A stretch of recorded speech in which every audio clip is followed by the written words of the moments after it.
Welcome to another reading. So today we are going to figure out what it is that you need to work on. Something that maybe you aren't aware of, or that maybe the same pattern has been repeating in your life for a while, and you want to see what it is that,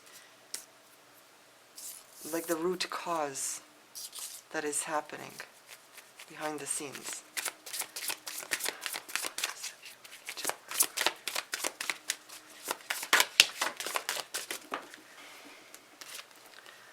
Okay, so we got sadness.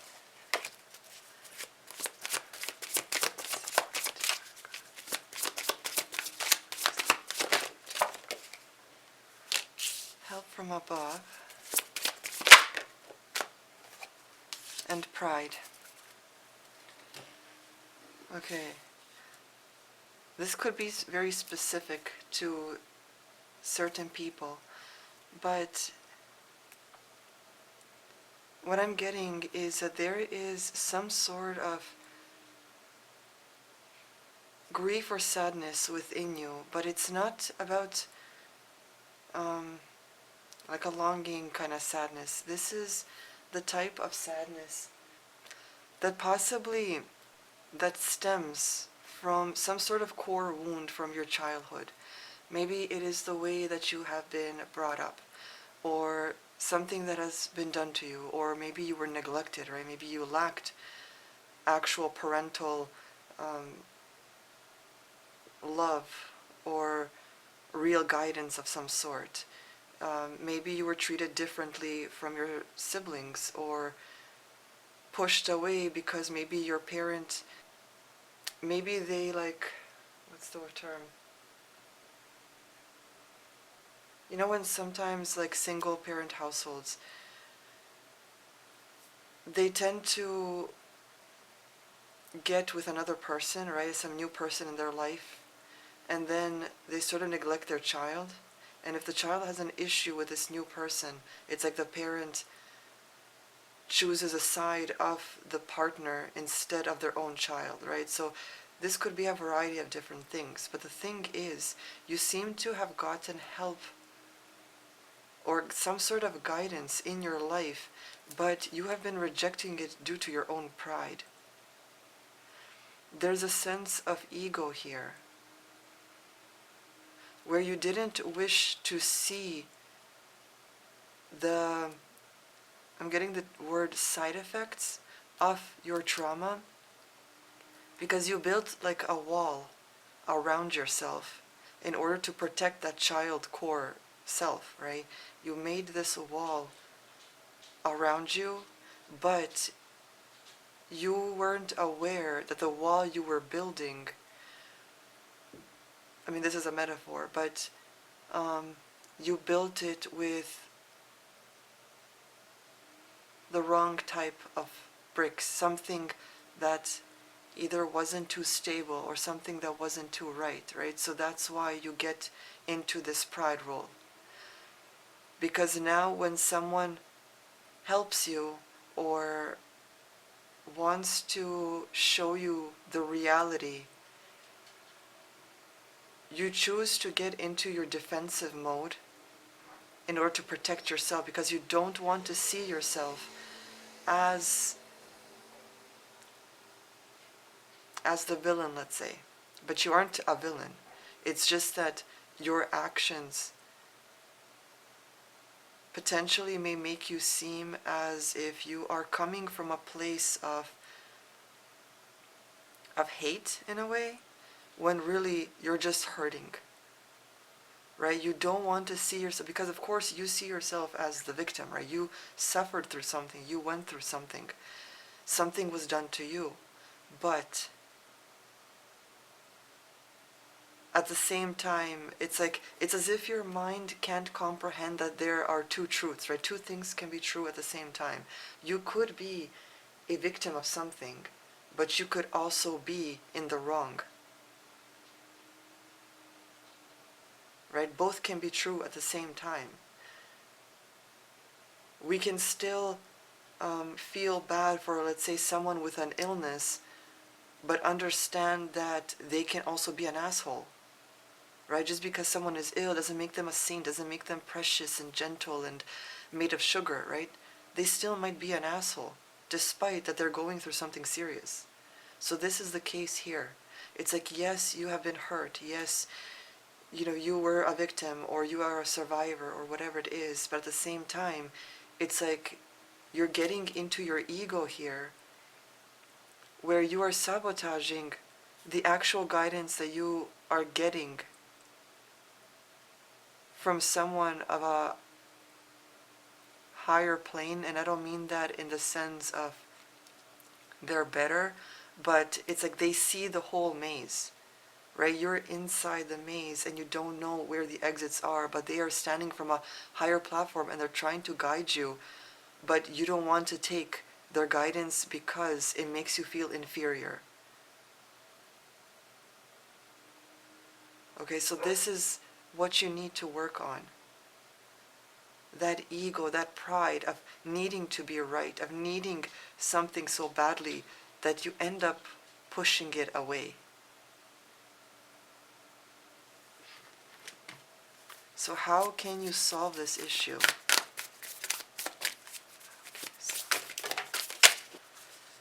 Okay, you got to enjoy music and balance yourself. So music is frequency, okay? With the right frequency, someone can either destroy you or heal you. So you need to find the right frequency for you that uplifts you. So that could be songs that are motivating, songs that are at a specific frequency that is beneficial for your mind and body. Even if you're not listening to actual songs, you could listen to actual frequencies, like on YouTube and stuff. Just make sure they're legit, as you don't want to and the way you can tell if something is right and not negative is how it makes you feel. If you're feeling nauseous, nervous, anxious, or anything like that, turn it off. Okay? If you're feeling and vibrating with that sense of love, of being at peace, at being in comfort, then continue listening to it. Okay? But you need to balance yourself through some type of frequencies or music.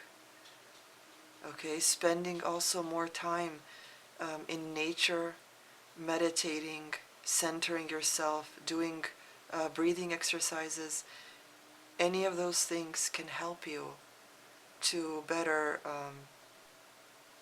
it's like rewire yourself. Because right now, I don't know if you've ever seen, I'm pretty sure you've seen it in movies somewhere. Back in what was that time? Was it like the 40s, 50s, or maybe earlier? I don't know. But like when somebody would call on a phone, they would be connected to like an operator of sorts, and they would tell them who they want to be connected to, and then there were these I think it was I don't know if it was mostly ladies or just, I don't know, but they would plug in these wires to these different ports and stuff to connect them to the person that they want to reach, right? So right now, these wires and stuff are inside of you, they're plugged in where they shouldn't be. That is why you're maybe chaotic or unsure or constantly in the defense mode, right? It's like there are things happening inside of you because your soul self wants to release this, but you're holding on so tightly because this is all you've ever known. You're so comfortable and so used to being in this state of how you need things to be, of you needing to control something because maybe you lacked the control in your childhood or as you were growing up. Maybe someone was always there that made sure you did things how they wanted to, right? So now it's like you want the control, but the thing is you're doing it towards the wrong things. You can only control yourself. That is the only power you have. You cannot control other people. You cannot change their minds sometimes. Other people will be themselves. You're the only one that can change yourself. So in order to see the world bettering, change yourself, and that energy will vibrate outwards and make others change as well.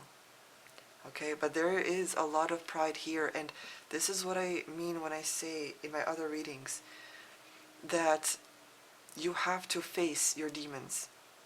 And I'm telling you, it isn't easy.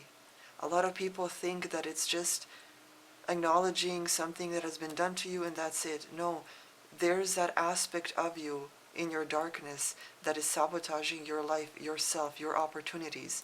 And many people don't want to see that. I was there too once, because I was the only one that was the black sheep, the one that destroys generational trauma, the one that stops the narratives, the agendas, the sweeping secrets under the rug. I was the one that was meant to change everything. And when they see that, when they notice that you're the one that needs to change things, they tend to attack you. Okay? But there are two paths that you then need to choose, right? Either you're going to better yourself and face your pride and your ego by acknowledging the difficulties of who you are, by acknowledging that you are in the wrong sometimes, by acknowledging that you feel the need to be right? Whatever it is, whatever your demon is, you have to acknowledge it. And not just come from a place of, yeah, I'm like this, but look at how you are. That's deflection. Now you are trying to put the blame on someone else because you don't want to see what's inside of you. And I'm telling you, I'm not trying to say that you are the problem, that you are the villain. I'm trying to say you need to look at what the topic is at hand. If someone is talking about you, stay on the topic. Okay, don't shift gears. Don't add in some third-party thing. Don't deflect and say something what they did 5 months ago out of nowhere. We're talking about you at this time, in this moment. Stay on topic and acknowledge what you have deep inside of you. Shadow work is not easy, and the people that actually get to the other side of it are the ones that are open spiritually and get the gifts that they have been bearing deep inside. Okay? It is not other people's problem that you think that they are superior than you. It is not other people's problem that you think that they think that they're superior than you. They don't. They honestly don't care. You see them like that because of your own insecurities. And you maybe hate to hear that, but that is the demon you need to face. Acknowledging what you are deep down. And the more authentic and honest you are with yourself, not trying to play some sort of nice person to other people when you're hiding this deep inside, when you're truly honest, authentic, and raw within yourself, that is when you will have pushed the gates open and stepped into a world that you have never lived in within this life. Because you have no idea how authenticity and honesty can change your life.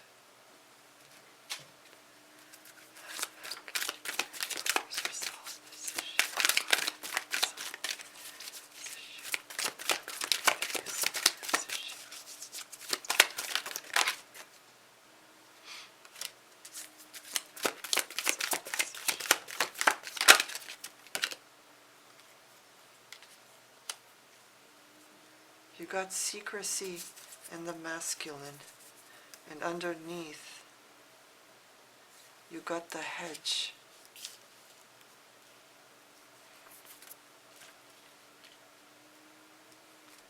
It feels like you have created boundaries within yourself.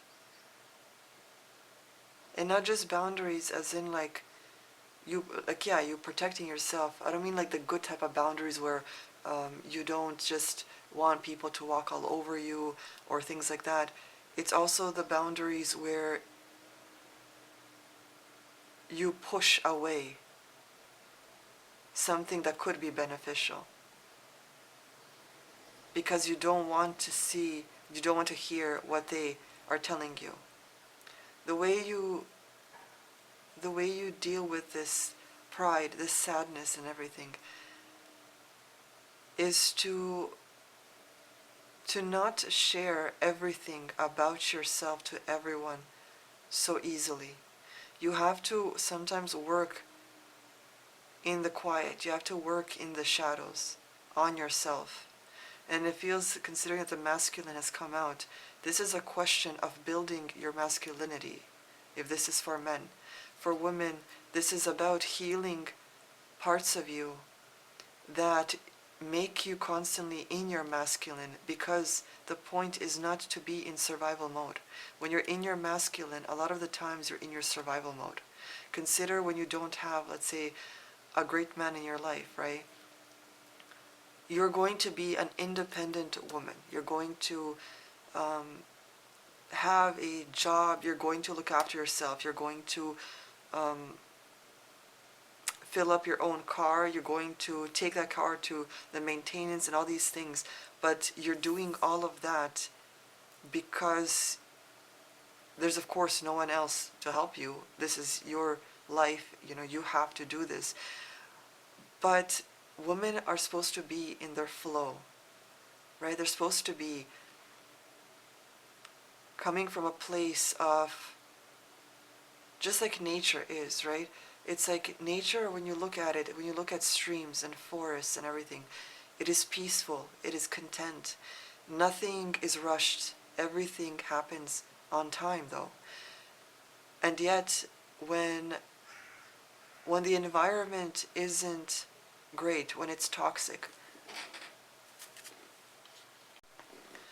when it isn't thriving, that's when Mother Nature creates earthquakes and tornadoes and volcanoes erupt, because there is something that needs to be shaken up, right? So that's the true feminine. How you see nature is the true feminine. So it feels like you maybe have been stuck in that survival mode of, structure and discipline and everything, what a man should be. And you can't let go, you can't just be, because of what is expected of you when you're alone and don't have that protection over you, right?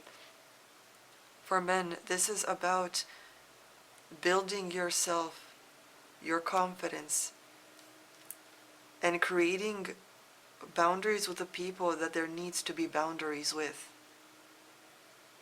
But allowing your friendships, your relationships to thrive, to create a garden, an ecosystem within yourself and your mind where you don't have to push away, where you don't have to deflect, where you aren't triggered by simple things, right? Simple visual cues, simple words, phrases, anything like that. Okay? And you do that in secret. I don't mean secret as in holding something back from others because they shouldn't know. I'm talking about, you don't have to announce what you're doing. You don't have to, because then it becomes performative, right? If you're telling someone constantly of what you're doing or where you're going or whatever, it seems like you're doing it only for the reason to tell others that you're doing it. If you're working on something, if you're doing something, you should be doing it for you. You don't need to announce it in order to get some validation, in order to get people to think like, oh, look, they're awesome because they're doing this, right? you need to keep that to yourself. You need to work on yourself for you, not for anyone else. Okay? And it's interesting that the crown, let's say, that he has here looks similar to the hedge. So this is about protecting your mind, right? Building boundaries within your mind, not against other people, but against yourself.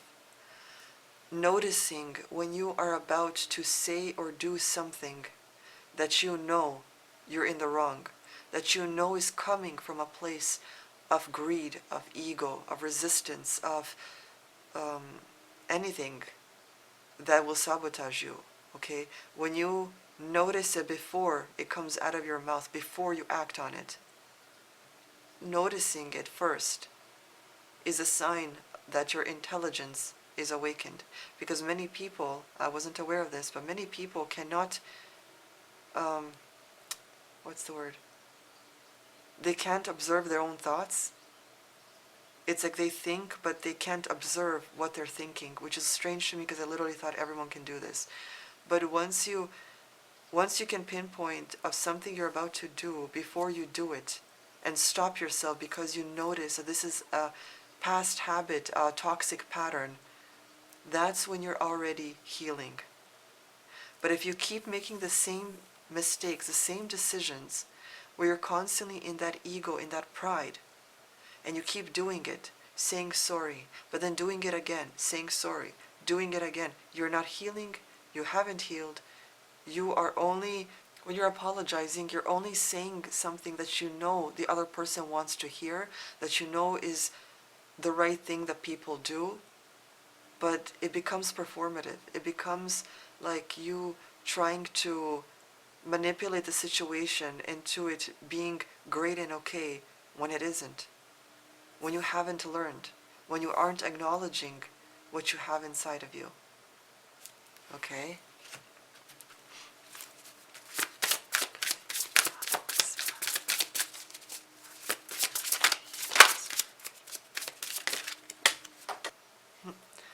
You got hypnos with sleep.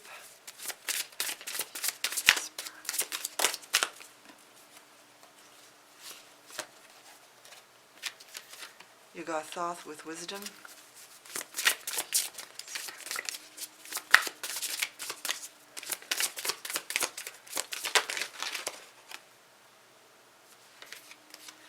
And you got Thor with action. So with sleep, right, it could be that it's telling you maybe you do need more sleep. Maybe your schedule is so off and you're not allowing your brain to get the rest it needs, right? It's so overactive. Maybe you're an overthinker. You constantly either have insomnia, or maybe you go to bed very late, or maybe you don't get up on time and you're spending hours just in bed thinking or whatever. All of that creates lack, depression, and an energy drain. Okay, if you want to boost your energy, if you want to think clearly, you need a better sleep schedule. You need to go to bed earlier, wake up earlier. When you wake up in the morning, get up right away, make your bed, go through your morning routine, and start being productive. Start working on things that bring you passion. The more consistent you are with this, you are going to start to focus better. Of course, a better diet works as well, exercising and stuff, or better blood flow, all of these things. But sleep is one of the most important things, because when you lack sleep, your entire system goes haywire. Okay? Second, wisdom. There's a difference between being intelligent and being wise. Intelligence comes from school. It's things you learn, right? It's things you can read. It's things that you can put into practice. That's intelligence. Wisdom, that comes with experience. And a lot of people, sometimes despite their experience, they still don't want to see the reality, because people prefer their illusion. Wisdom is about seeing things as they are, no matter how bad you're going to feel, no matter how ugly the truth is, that is true wisdom. You're cutting through the bullshit and you are focusing on what truly is. And you end up learning from that in order to gain more wisdom. You have action, so this is about taking action in your own life to start creating the change. Everything is frequency, and what frequency you vibrate, that is the frequency that matches you. Okay, it's like casting a net out.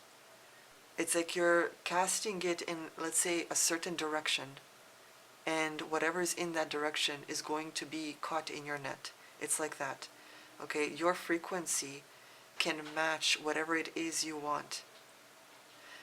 And when you don't have discipline, when you don't have guidance, when you don't work on your shadow self, when you allow the pride and the ego to take over, all that you will be matched with is the very thing that you are.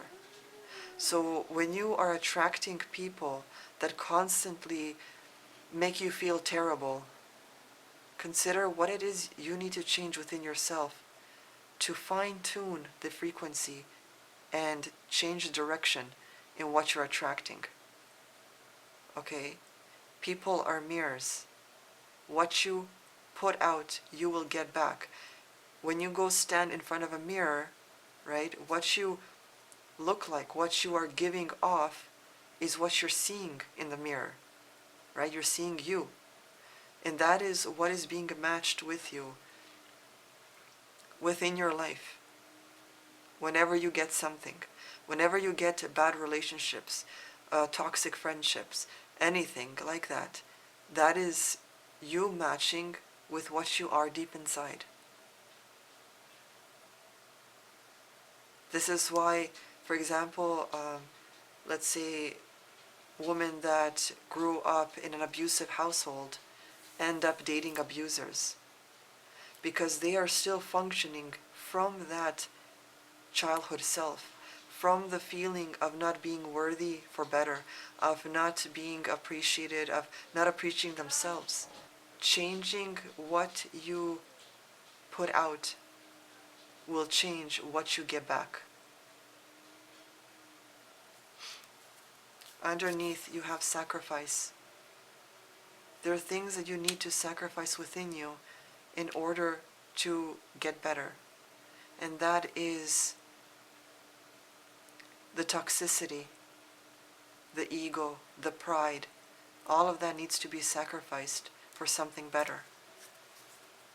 Because you can't function as you are and want to get something more quality and worthwhile when all you're giving out is something that people don't even want to be around.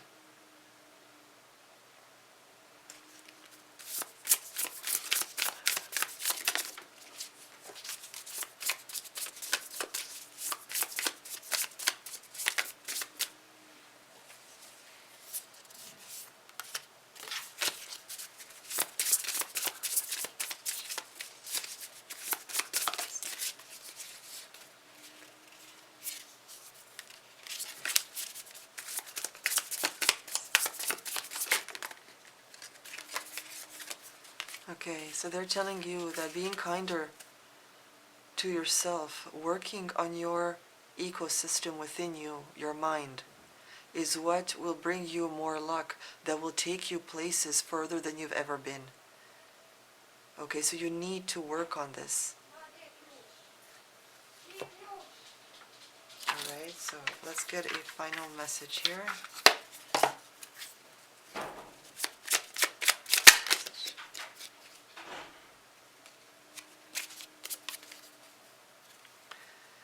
Invest your energy into your highest self. The more you invest, the more you will become.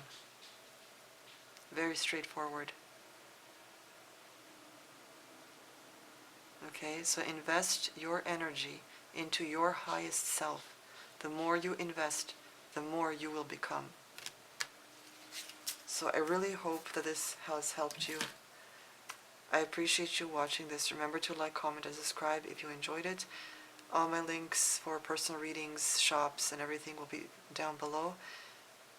And I really hope that you work on this. Good luck, and I'll see you next time.